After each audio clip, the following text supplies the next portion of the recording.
Well, I would say that, when you're invited to be at the table, that means that your opinion and your viewpoint is valued.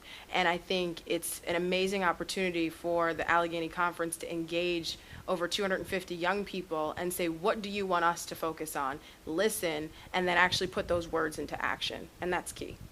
When you get a phone call from someplace like the conference saying we would like you to represent the emerging leaders of Pittsburgh, you take stock and sit back a minute and say, really? So that was very exciting and very humbling to receive that call.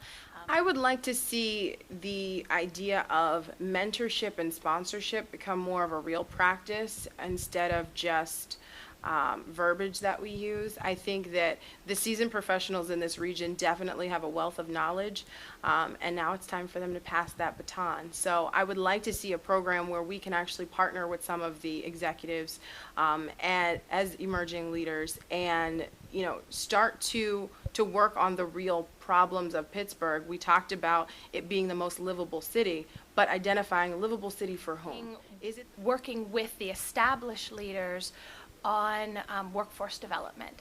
And we've seen the great ads and the campaign Energy to the Power of Pittsburgh, and the lack of skilled workers to fill those needs. So I think there's a lot of work to be done there and a lot of conversations to have, and then really looking at what are some implementable strategies in order to accomplish that.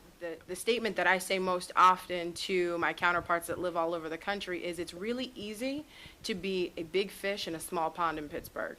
You can do a lot in Pittsburgh, whereas in these other larger cities, you're competing for that attention. If you're proficient in your craft, you can do well here.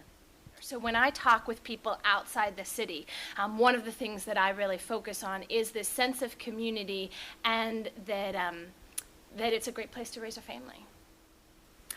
I'm just humbled that they chose me to participate in this annual conference. I think that this was an awesome opportunity, not only for me, but any young professional that would have been invited to speak. And I look forward to them engaging more of us. And again, I'm just excited to be at the table.